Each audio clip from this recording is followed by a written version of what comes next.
Salve, salve nação rubro-negra, sejam bem-vindos a mais um vídeo aqui do canal. Então pessoal, nesse vídeo a gente vai fazer um corte do programa Troca de Passes do Sport TV. A gente vai estar vendo ali o Felipe, Mansur, Ramon exaltando, rasgando elogios ao Flamengo após a classificação, e venceu o Cruzeiro no Maracanã por 2-1, tá bom? A Arrascaeta jogou muito e a gente vai estar vendo tudo isso aqui nesse vídeo. Mas antes, peço que você, por favor, se inscreva no canal, deixe seu like e ative o sino para ser notificado sempre que sair um vídeo novo aqui do canal, tá bom? Então, sem mais enrolação, vamos pro vídeo. No primeiro jogo em Belo Horizonte, o rubro-negro também avançou às quartas da Libertadores. Olha, até agora temos 5 classificados, já conhecemos 5 dos times que vão participar das quartas de final, dos 8 que estarão lá. E só temos até agora brasileiros e argentinos. São 3 brasileiros por enquanto, 2 argentinos. Fluminense, Palmeiras e Flamengo estão classificados. O Platense também se classificou, será o adversário, inclusive, do Fluminense. E o outro argentino que se classificou foi o Estudiantes, que venceu a Universidade Católica por 3-0 e também se garantiu na próxima fase. Eu tô aqui com o Carlos Eduardo Mansur, Cadu Mansa para os íntimos, tô com o Ramon e com vocês aí de casa, tá bom? Vocês que estão chegando agora aqui no Troca podem participar com a gente, hashtag Troca de Passes, tá bom? Vão lá no X, no Twitter, mandem as suas mensagens pra gente, o caminho tá aqui, ó, hashtag Troca de Passes. A gente vai conversando com vocês ao longo do programa, tá certo? Mansur, um grande jogo, de novo, no Maracanã, assim como tivemos no Mineirão. Acho que, no final das contas, a classificação do Flamengo é bastante merecida.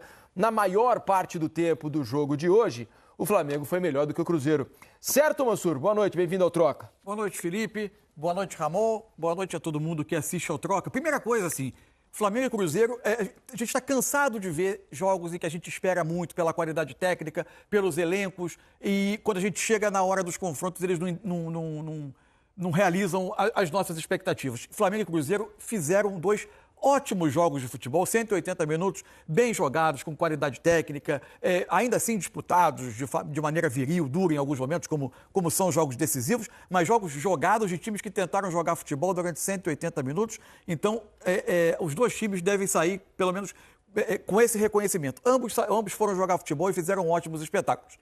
A outra coisa o Flamengo foi melhor durante a maior parte do tempo, 180 minutos. O Flamengo fez um bom jogo no Mineirão, o Flamengo teve momentos em que sobressaiu no primeiro jogo e fez um primeiro tempo de almanaque hoje no Maracanã. Segundo tempo, o Cruzeiro fez 45 minutos de muita personalidade para mudar o andamento da partida, inclusive na parte tática, para começar a ficar mais tempo, fazer o jogo acontecer mais tempo perto da área do Flamengo. E não é fácil mudar o andamento de um jogo da forma como ele estava sendo dominado pelo Flamengo no primeiro tempo, diante de um time de tanta qualidade.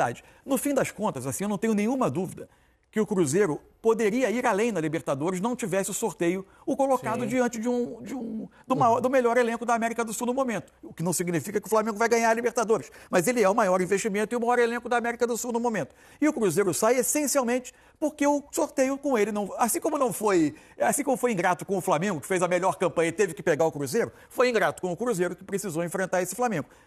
Só para terminar a minha abertura, é bom lembrar que existe uma diferença de estágio, de times e de clubes, né?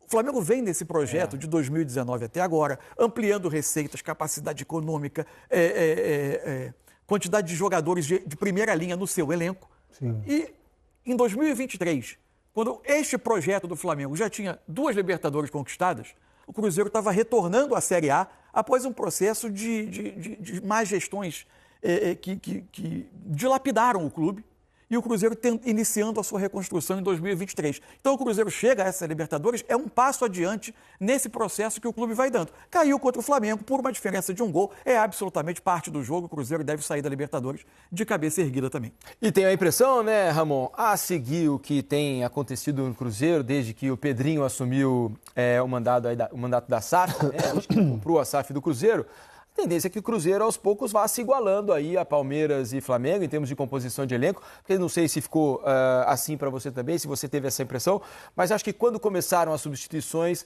ficou bastante claro o quanto o banco fez diferença a favor do Flamengo e foi fundamental, porque o Cruzeiro reage, como disse o Mansur no segundo tempo, faz os primeiros 15, 20 minutos muito bons e depois o Flamengo se estabiliza de novo com as substituições, né, Ramon? Boa noite, bem-vindo ao Troca. Boa noite, Diniz, Cadu Mansa, quem está em casa acompanhando a gente. É isso, né? Eu acho que o Cruzeiro, o trabalho do Arthur Jorge fala por si só, por toda a recuperação que ele vem tendo nesse Brasileirão, recuperando animicamente a equipe, dando outro padrão de jogo, contando com reforços importantes, lembrando que não tem um PEC, que seria importantíssimo hoje, caso tivesse, né, à disposição do Arthur. O Cruzeiro veio numa crescente muito boa após iniciar muito mal o ano, né? Foram 8 rodadas na zona de rebaixamento, muito tempo sem vencer, e é um trabalho que vem começando com o Arthur Jorge e muito promissor. No entanto, que o Pedrinho renovou o contrato do Arthur por mais 5 anos, até 30, né? Se eu não me engano. Mais 4 anos, né? Contando com 26, 5, né? Até 2030.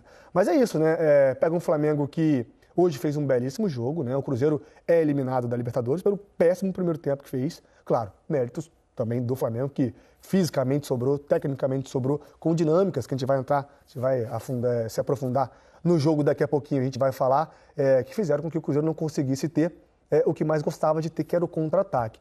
Mas foi um excelente jogo, estou com o Mansur, né? uma excelente eliminatória, na verdade, os 2 jogos de altíssimo nível, para quem gosta de tática, para quem gosta de ver um jogo de xadrez ali que os 2 técnicos faziam. Eu achei as mexidas do Arthur Jorge corajosas, mas realmente, né, em comparações à do Flamengo, bom, entraram Paquetá, Carrascal, Varela, Bruno Henrique e Everton Araújo, né? 4 jogadores já consagrados e um jogador que está se consagrando, está se consolidando no elenco, que é o Everton Araújo. No outro, um jovem Lúcio, o Bruno Rodrigues que vem buscando uma recuperação, o Fagner já experiente e o João Costa que acabou de chegar. Então, assim, a gente consegue entender o peso dos 2 elencos e passa o Flamengo, que, como o Mansur falou, nos 3/4 da eliminatória foi melhor. Vamos trazer aqui, então, os números do jogo, né, para a gente acompanhar um pouquinho. Se você não teve a chance de ver o jogo como foi na íntegra, tá aqui os números para te ajudar, tá bom? Posse de bola, ó, 55% para o Flamengo, 45% para o Cruzeiro. Foram 21 finalizações do Flamengo e 13 do Cruzeiro. Número alto no total, isso prova o quanto o jogo foi bom, né? Foram 34 finalizações no jogo. 9 finalizações certas do Flamengo, também um número alto. 3 do Cruzeiro. Passes certos, 402 a 336. Escanteios, 3 do Flamengo, 5 do Cruzeiro.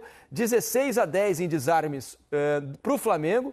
E faltas cometidas, 12 do Cruzeiro, 6 do Flamengo. E acho que esse número chama bastante atenção dos desarmes do Flamengo. Porque o que aconteceu no primeiro tempo foi uma blitz do Flamengo, né? Uma pressão alta muito bem feita. E o Cruzeiro é um time que costuma conseguir sair das pressões assim com boa qualidade. E hoje foi absolutamente ineficaz nessa questão, porque o Flamengo o empurrou para o seu próprio campo e fez um primeiro tempo assim de cinema, né? Faltou concretizar ali, porque poderia ter decretado a vitória no primeiro tempo se tivesse... chegou um momento em que as finalizações estavam 14-1 para o Flamengo, no primeiro tempo. No primeiro quarto, que eu divido em quartos, né? Como tem a parada para hidratação, eu divido em quartos, né?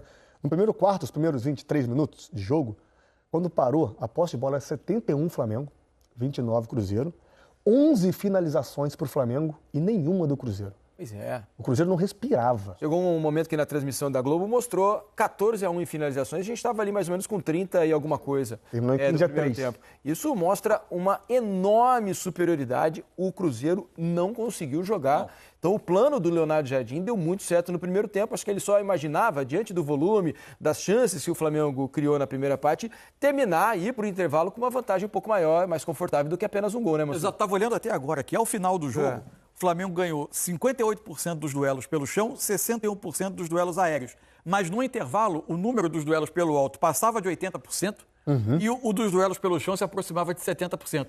Porque em alguns momentos o jogo tinha muito esse duelo de pressões e saídas de bola. E o Flamengo conseguia obrigar ou o Cruzeiro a chutar ou retomava a bola. E quando o Cruzeiro chutava, o Flamengo ganhava essa bola e se recolocava no ataque. E já o Flamengo conseguia fazer essa saída fluir. O Cruzeiro não conseguia interromper a saída de bola do Flamengo. Para mim isso era uma diferença muito clara no jogo. A forma de o Flamengo tinha muito mais facilidade para conduzir a bola da sua saída até o ataque do que o Cruzeiro no primeiro tempo. No segundo tempo, o Cruzeiro dá uma estancada nisso, faz o jogo andar para mais próximo da área do Flamengo em alguns momentos, e aí as coisas se estabilizam. Mas o primeiro tempo foi de muita autoridade do Flamengo. E tem uma questão, né, Ramon? Os jogadores do Cruzeiro acostumados a sofrer uma pressão não tão bem feita como essa do Flamengo, porque poucos times conseguem fazer o que o Flamengo fez com o Cruzeiro hoje, mas assim, jogadores do Cruzeiro de boa técnica no primeiro tempo não conseguiam acertar passes, por exemplo. O Cruzeiro não conseguia trocar 2, 3 passes em sequência, errando passes por causa da boa pressão do Flamengo e por isso se colocando numa situação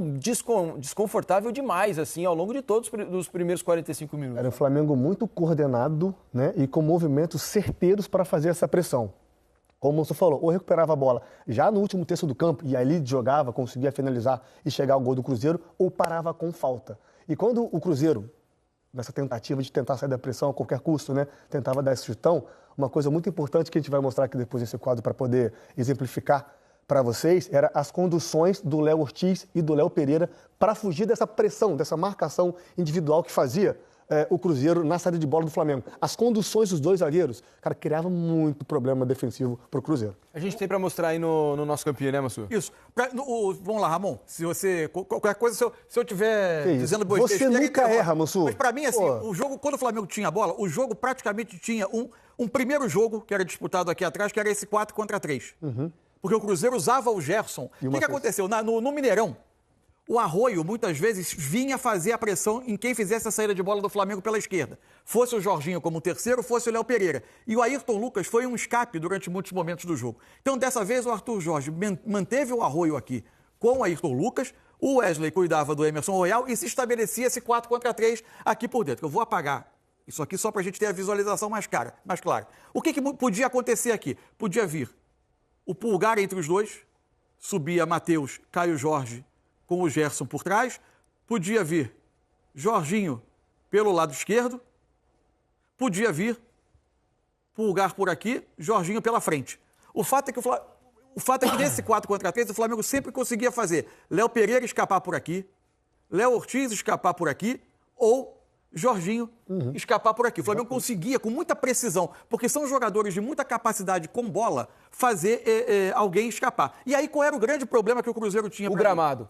Não, o gramado todos... Horrível. Porque o Flamengo, além de tudo, conseguiu superar com toques rápidos e ter bom acerto com o gramado em uma condição muito ruim. A bola quase não rolava, ela estava quicando demais, né, Mansur? E é mais difícil sair de uma pressão, o Ramon, que foi jogador aqui, pode até dizer, é muito mais difícil sair de uma pressão com precisão, com o gramado na condição que estava hoje, com a bola quicando muito, né? Isso. E aí tem uma outra questão. Se o professor Eugênio permitir, eu vou até o telão, Eugênio? Claro, vai lá.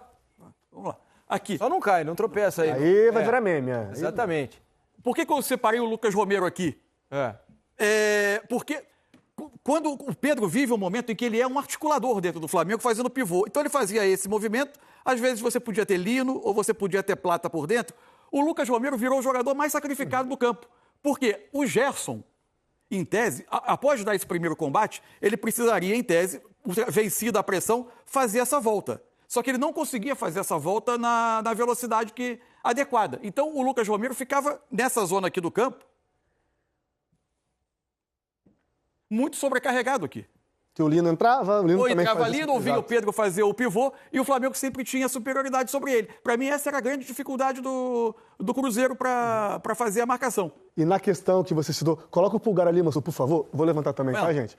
O Jorginho aqui, o Pulgar aqui, com o Gerson e com o Matheus Pereira. E aí, bota o Matheus marcando o Pulgar. O que acontecia nesse 4 contra 3, muitas das vezes ficava assim, ó, o Caio Jorge para marcar os três, porque o Rossi participava dessa saída de bola. E aí o que acontecia? Os volantes do Flamengo ficavam alinhados. A bola batia no pé do Léo Ortiz, ele conduzia e fazia o time jogar. A bola batia no Léo Pereira, eles conduziam com um espaço, com uns 30 metros, para poder conseguir agredir a equipe do Cruzeiro. E com esse espaço, como você citou, aí entrava a movimentação do Pedro, do Lino, do Arrasca, no tanto que no gol do Arrasca... E você tinha o Plata que faz muito pode fazer essa diagonal. Exatamente. Você tinha o Emerson Royal ultrapassando por fora. Exatamente. E no gol do Arrascaeta, ele está aberto lá na ponta esquerda, porque a inversão, troca de posição. E aí, pela capacidade e qualidade dos jogadores, Arrasca, Pedro, de fazer o pivô, de movimentação, de abrir espaço, o Flamengo finaliza. Para que pareceu que a marcação do Cruzeiro estava sempre chegando segundos atrasado, né?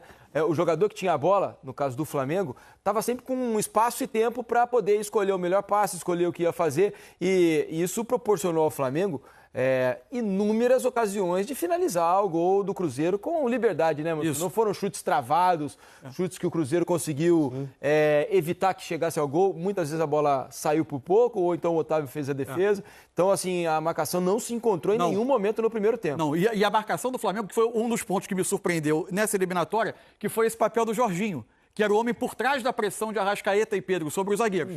Tanto que, para mim, o jogo dá uma estabilizada também para o Cruzeiro, quando no segundo tempo ele tem muito mais a presença de Gerson e de Matheus Pereira participando dos primeiros passes também. Aí o Cruzeiro desafoga e leva o jogo para o campo ofensivo, exigindo que o Flamengo defenda mais atrás. Agora, no primeiro tempo, o Flamengo quase não defendeu perto da área deles. Agora, o que fez o Cruzeiro mudar tanto, porque foi da água para o vinho ali praticamente. Se a gente pegar os primeiros 20 minutos, né, eu sempre vou anotando os lances de perigo aqui, os primeiros 15 minutos do segundo tempo, o Cruzeiro chegou 4 vezes com bastante perigo ao gol defendido pelo Flamengo. O Flamengo não conseguiu chegar, o Flamengo foi chegar pela primeira vez com 15, quando o Plata escapa por 2 ali na intermediária e acaba chutando uma bola por cima. Até então, era blitz ao contrário, né? Tudo que o Flamengo estava fazendo na primeira parte, ali naqueles primeiros 15 minutos, o Cruzeiro conseguiu empurrar o Flamengo e fazer colocando o Flamengo em dificuldade. Por que o Cruzeiro só conseguiu fazer essa pressão ao Flamengo nesses 15 minutos do segundo tempo e não foi possível na primeira parte e também mesmo depois, com as substituições, ela não foi mais possível? Eu acho que o Cruzeiro, acho que os dois lados do campo aí vão influir nisso. Acho que o Cruzeiro encaixa melhor no segundo tempo, ele deixa de marcar a inferioridade na saída do Flamengo nos primeiros passes, esse 3 contra 4, naturalmente ele assume mais riscos, e quando ele tem a bola, ele também consegue sair mais por esses apoios que a gente mostrou ali, com o Matheus Pereira participando mais com o Gerson. Tanto que tem um detalhe, não sei se o Ramon vai concordar. Quando o Flamengo faz o 2-1, no gol do Lino, o Paquetá e o Carrascal estão na beira do campo. Mas o fato de o Flamengo ter feito o gol não muda a decisão do Léo Jardim de fazer as trocas. Porque as trocas eram para tentar ganhar mais perna para essa pressão. Eu acho que, então, eu não sei porque foi a volta do segundo tempo. Eu não sei se impactou fisicamente a questão da pressão do Flamengo. Porque essa pressão na saída já não foi a mesma que o Flamengo vinha fazendo no primeiro tempo. A mesma que eu digo de intensidade, de velocidade de reação. Não sei até que ponto isso pesou. Por quê? O Arrasca sai com 62 minutos. Exatamente. Saiu o Arrasca com 62 e o Plata também. Isso. E aí o Flamengo volta a ganhar força e perna para pressionar. Essa questão do Matheus Pereira me chamou muita atenção no primeiro tempo. Até a transmissão da Globo pegou uma bola que o Cruzeiro totalmente sob pressão. Eu acho que foi o Otávio que acaba quebrando uma bola. E a câmera foca no Matheus Pereira e fala assim, não bate, eu tô me movimentando. Porque a saída de bola é com o Matheus. O Flamengo pressionava, o Matheus escolhia o lado onde tinha o espaço e se movimentava. Só que a pressão do Flamengo era tão coordenada e tão intensa que, cara, dá medo. A palavra é essa, de você errar e sofrer o gol. O que faz o jogador normalmente?